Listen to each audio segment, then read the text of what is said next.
single black mother with kids. And I've called ABC, NBC, all of them, and I would call and say, why did you do that? What do you mean? You just showed me a family. Why didn't you show me a white family? Why don't you ever show white people? So that's just one instance of the program, but we are bombarded by the television set, so it's a mind control. Oh, and we don't want to forget about the music. Oh, no. We don't forget about y'all music. That's a whole nother story. You guys are programmed every day. They got the iPods. That's a program. So I'll come back and talk to y'all about y'all music later. Do you have any thoughts about how education can help programming the computer right? Well, you got to understand education was a program that was set up. I'm going to tell you something. You probably don't realize this. You haven't heard it. The worst thing ever happened to us was integration. Now, why? We had Brown versus the Board of Education last year, celebrated 50 years. Nobody talks about the downside of Brown versus the Board of Education. What did it do? It got rid of all the black teachers. The most important person in your life besides your parents, and sometimes more important, is the teacher. The state of Texas got rid of 5,000 credentialed black teachers and replaced them with 5,000 uncredentialed white teachers. The state of Arkansas did not hire a black educator from 1958 to 1968. The teacher is a very powerful person. We live in America. 84% of all the teachers now in America are white. We got 45% of the school districts in America do not have one teacher of color. Until somebody in America begin to address the real problem, why did we move that black teacher, most important person in our life? If integration happened the way it was supposed to, integrated the kids, integrated the school system, integrated teachers, it was work. But integration was set up for us to fail, and that's what has happened. Thank you. Yes, ma'am. From your perspective, how have you seen changes, and what do you think we can do to better ourselves, to get along, to de-emphasize the differences in our races? I haven't seen it, but the thing that we need to do is dialogue. Once we begin to talk, see, we don't talk. Once we begin to talk, we find out there is no difference. We dialogue. Like I use on a small scale with my friends. I got a lot of white friends. And I said, this is a small scale. You see how we get along? Now, I have some Hispanic friends. We're together. See how we get along? Imagine if all of us expanded. We talk. We know the differences. Dialogue is the most important thing there is. For me to understand you, for you to understand me. But we live in a country of the races, we don't talk to each other. So dialogue is very important. I'm Guadalupe from Jefferson High School, and I know it was really hard for you, but what made you so strong to go through all these years of your life? Well, I think what made me so strong to go through all these years was out of my control. I think God kind of protected me and guided me through all those years, because there were some very tough years, and He took me through them. A lot of time I get one question asked of me, and from the audience, did I ever think about committing suicide? No, never. Never crossed my mind. Didn't even know what suicide was when we were coming up. We were so busy trying to stay alive. If you want to commit suicide, you said the wrong thing. It's over, you know. So no. So I think God was He guided me all of these years.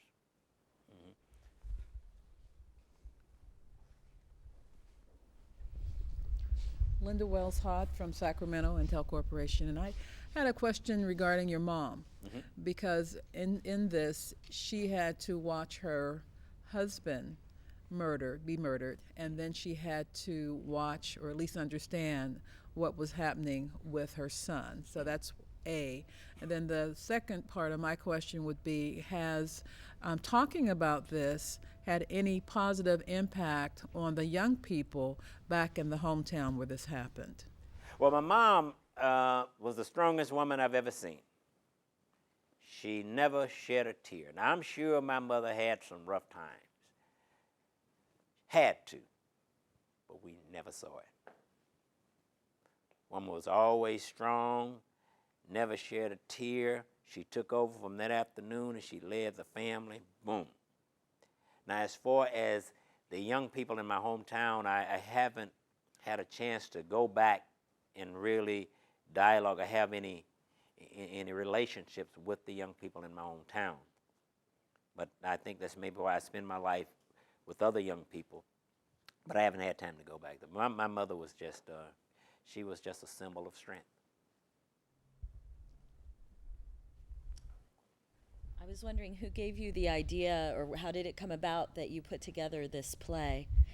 A man by the name of Tommy Fulcher. I didn't think about it, what was happening. I would speak at the museum with the civil rights photos from the civil rights era, black and white, and I would come out and talk a few minutes about my life, and people would go through the museum and then look at these photos. And this guy came by and said, "Hey, have you ever thought about doing a play about your life?" And he said, "I got an idea. I want to talk to you." And it went to him. He came up with this idea.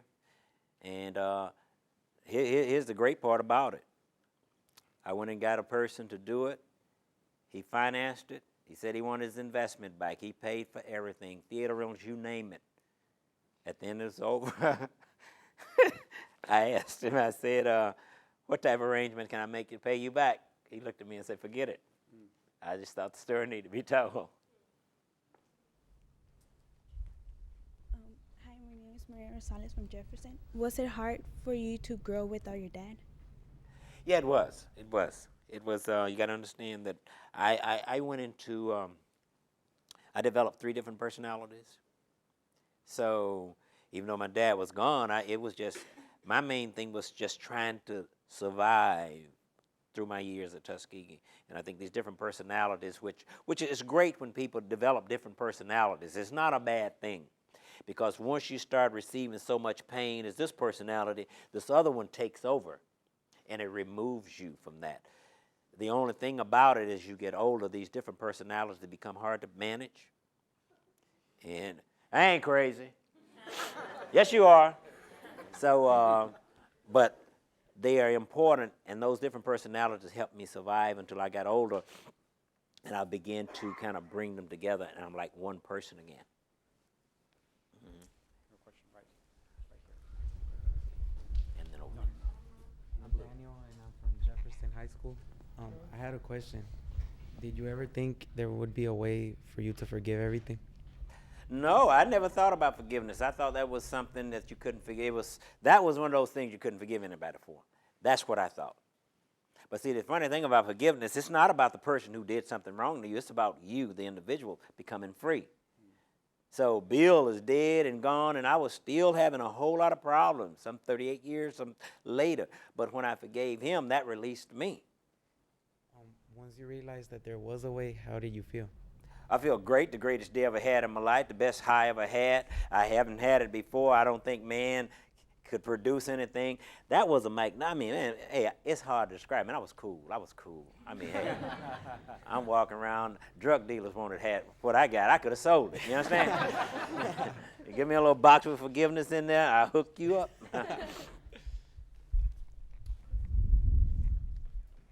Mr. Ray, obviously you're very talented, and can you express the importance of education as well as humor and dealing with situations such as yourself and what things going on today in a lot of the public schools?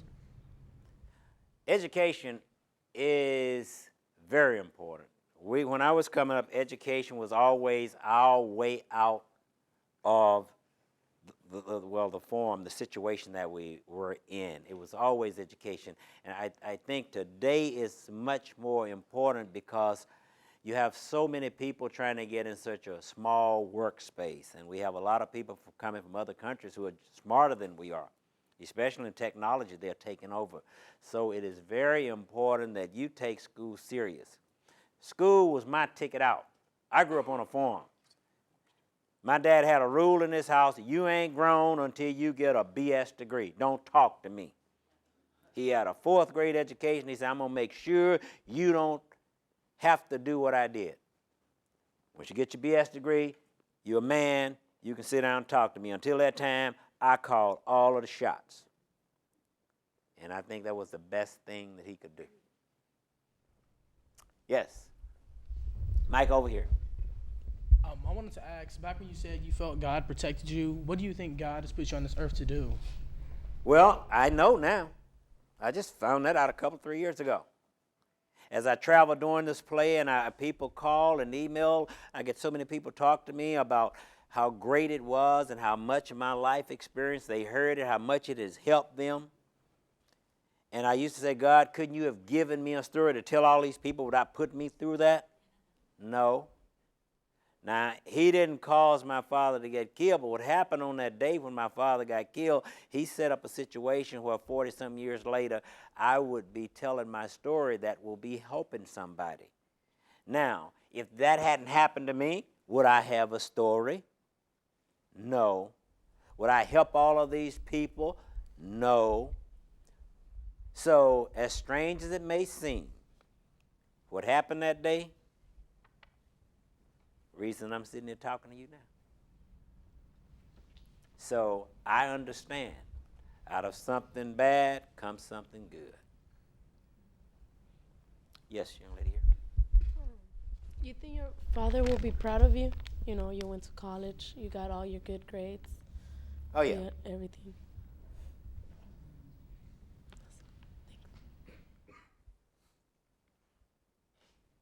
Yeah.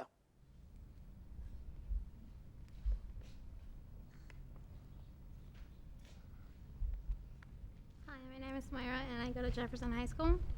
And my question was, when you talk to Bill, do you at any point talk about the incident and have an emotional breakdown? I get emotional. I don't have the breakdowns that I had. I had a lot of breakdowns when we were trying to do the play originally, when we were trying to put the play together. In fact, the lady, Ann Johnson, the director, asked me if I could do it. I said, yeah, I can do it. She said, I don't think you can do it because I'm going to take you back where you haven't been. And she said, I want you to do the afternoon. And I couldn't do it. This scene that you saw, I couldn't do it. But we worked and we worked and we worked. She said, if you can't do the afternoon, you don't have a play. And finally, we worked until I could get through it emotionally, and then we put it on. So it's much easier. I used to do the play. I would get so depressed, take me 2 weeks before I could get up. Now I can do the play every day, twice a day, 3 times a day. Don't bother me at all. But that was the greatest part. I got more out of the play than anybody because the healing and the therapy that I got. Right over here. My name is Juan. I'm from Jefferson. Do you think that humor has helped you like overcome what's happened? Oh, humor? Yeah. Oh, that was my saving grace. That comedy class in San Francisco saved my life. Because even though I was a young engineer, you know, and I was coming up, I looked real good, I had the different personalities, but my demons were hard on me. And I was so afraid and I was so concerned during this time frame because on the outside, I was this young, bright engineer. But see, on the dark side, one of those personalities that I had, I attacked people. I became violent. And I had no control over that. And what I was afraid of, that I was going to hurt somebody, and how could I explain to somebody that I had these demons? I got rid of my gun, I got rid of knives, I got rid of everything, because when I would go to the other person, I would flip out. I had no memory of what I did. I could blank out, I could go do all of these things, and I did not know. I almost killed my first wife in a blackout state. So in 1973, when I heard that commercial, I was messed up. And I found out about that comedy class, and I was up there every night. That's all I did, San Francisco. So comedy saved my life, and all of a sudden it got rid of my demons. I pushed them away. Until years later, I had to deal with it. But comedy, oh man, if it wasn't for comedy, I don't know where I would be.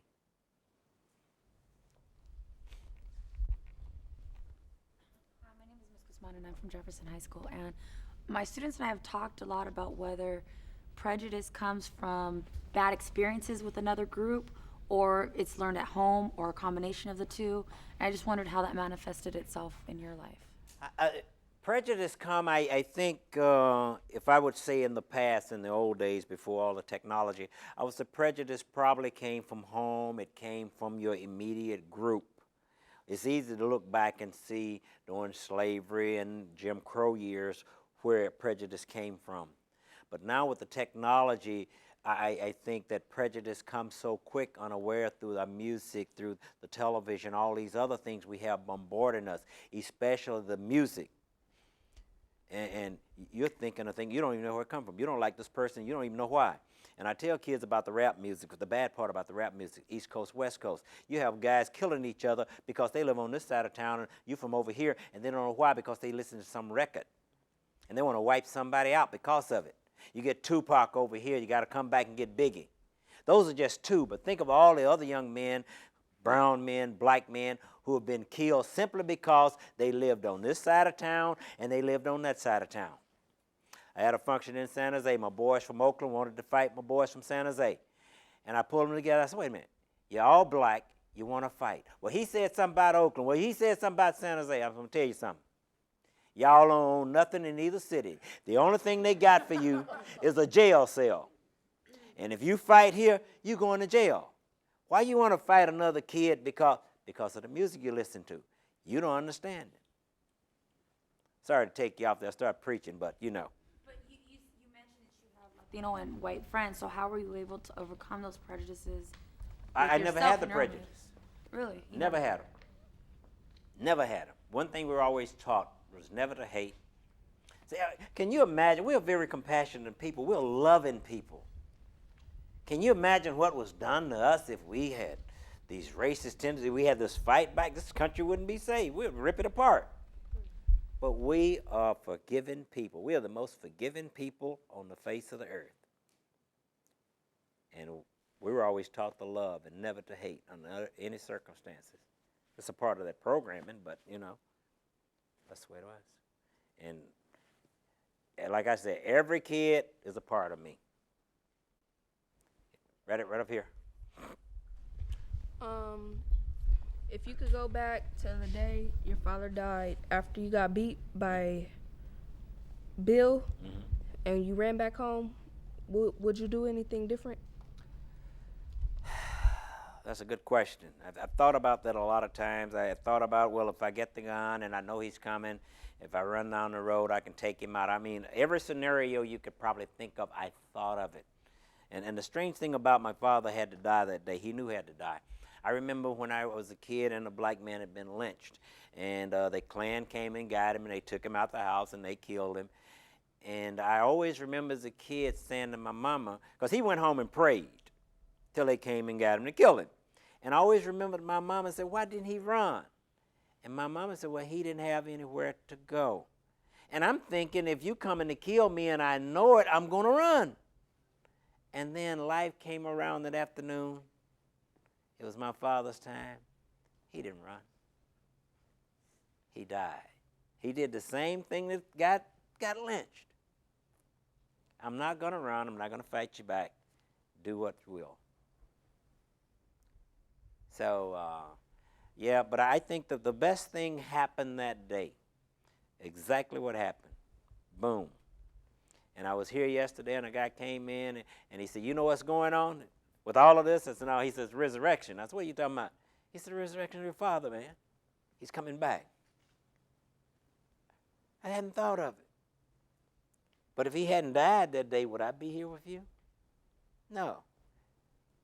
So the greatness of what he did allows me to go around and touch a lot of lives. Come right here, and then we'll come back to you. Yes, let me know over that way. My name is Clara Sanchez from Westchester. Was religious belief and comedy the only thing that helped you forgive Bill? Because my brother recently died, and I can't seem to forgive the man that contributed to his death. Well, I think I came from a strong religious background. My parents were very religious. They weren't fanatics, but we were very religious in that. And I think that foundation kept me until I got to the point to where I could forgive him. I used to tell my mama, she used to talk about going to church, because I stopped going to church. I had no need for the man, you know what I mean? And I used to tell my mama she would get on me about going to church. And I said, oh, don't worry about it. You guys put the foundation there, I'm going to be all right.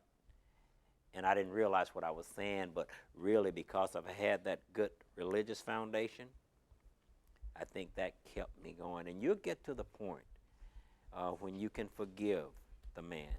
But right now, don't try to force yourself to it. Just kind of take what I've said today, and when your anger comes, just kind of reflect on something else, and there's going to be a better day, and you'll get over it. Mm-hmm. My name is Chad Monk. I'm a teacher at Westchester High School, and I'm not sure if you had mentioned it or not. I know you had said that Bill had children, he had a family. Right. What contact have you had with his family, his children? Repeat that question. His children, what contact have you had? Oh, well, there's been distant contacts. Okay, you got Muriel, who was with his father when he beat me up. Muriel is probably, I think, 2 years younger than I am. He still lives in Choctaw. He still lives in the same house. And when I first started doing the play, a reporter wrote an article in an Alabama paper about me in the play. And Muriel went into his office and threatened to kick his behind for writing about it. And he just finally said, man, that's Carl's story, and you know, you want your side told, I will tell your side. But it's still, Muriel, I feel for him because he's trapped. He was a victim also of what happened that day. And one of his friends told me that Muriel used to always want to move away to Australia, get out of Choctaw. He never wanted to come back. And here it is, 43 years later almost, he never made it to Australia. He's still in that same house. Still have a lot of bitterness.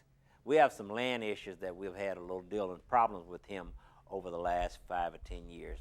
So this land is still a little glitch between. The same land that his father killed my father over, and we still on it. That's still a little problem there.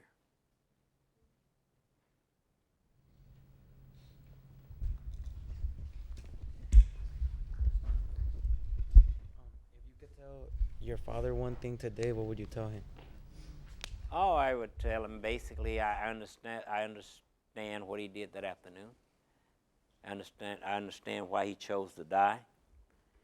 And because my brother talked to me, he said my daddy told him something about 10 days before my father was killed. My father told him about all the harassment that he had suffered from whites and how difficult they had made our lives, which we didn't know because he kept it all to himself. So I think that's what I would tell him. And why do you say your father knew his death was going to come? Well, basically because a lot of times when a black man bought land, he was under constant harassment. And my brother said that the old white man who sold him the property said one day, George, if I knew I was going to get all this headache from selling you that property, I would never sold it to you. So when a black man bought property, he was a threat. He became under attack. I'll give you a perfect example real quick. There was another black man in 1954, 55, went by his sister's house one day and gave an envelope and said, open this when I die. Then he went down the road, he asked for this old white man to come out, he shot him, he killed him. Then he killed himself. Then he explained why he killed the man and why he killed himself. This man had harassed him in such a way. For instance, in those days, there was a commissary store where the farmers would buy all their seed and grain. This man over the years would hold his grain up so he could plant 2 weeks later. If you miss your window of planting, your yields was going to be great. Go get fertilizer. A lot of times man wouldn't give him fertilizer. This man has done this for years. So he wrote in there, he sent his 2 boys to college, and when they left the South, he was going to kill this guy, and the reason he killed himself, he didn't want a trial because he never wanted his boys to come back to Alabama. And my father was under harassment like all men who owned property and farms. They made it rough on black men.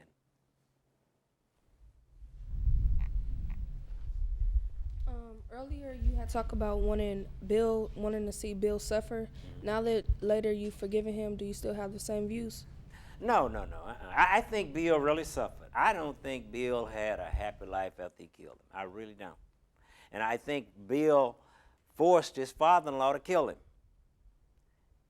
I think that he wanted out, and this is my own estimate, he was a bad guy. He would wear his sidearm.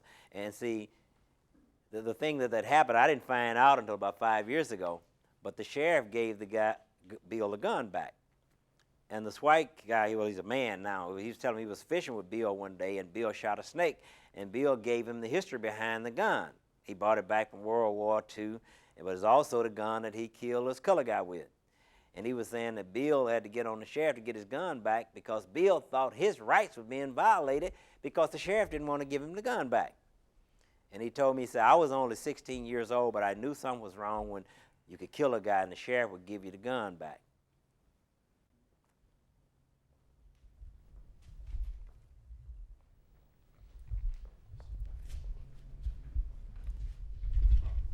David from Westchester, do you think your family ever forgave Bill the way you did? I think so. I think they probably forgave Bill before I did. You know, especially my brothers, I think they did. They got to a point. I think it was more difficult for me because I was a part of the reason.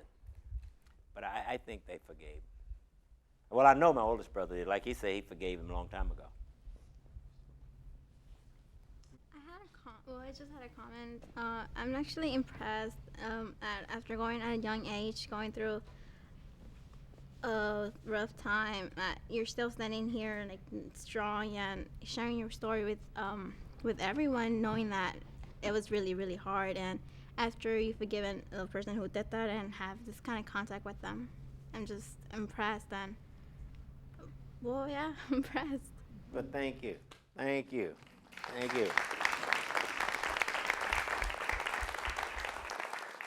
I think that one of the things that you ended was asking God why questions. I guess my question to you is, how important is it for young kids to have the habit of asking why? I think it's very important. Why is like an education. When you see something that's happening, you should want to know the answer. So the only way you're going to know the answer to something is why. That's a very important question. Why? Now, it depends on how you look at why. My wife is in the school district. And a few years ago, the main thing, they were sending black boys to special education. And one of the things on there, he questioned me. Insubordination. Why? And my wife was saying, you got to understand the different cultures. That's not being disrespectful to insubordination. With us, if a black boy asks you a question, you just always give him the answer. He's gone. They're always going to ask why. But to the white instructor, he's questioning no. He asks you a question, give him the answer, he's going on about his business. And I think it's very important that you ask why. Never let anybody shut you down on asking the question. Because when they don't allow you to ask the question, they're shutting you down. Always, always ask why. Thank you.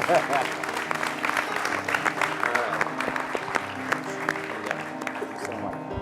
All right, thank you. I think we also have an acknowledgement of some flowers. Right.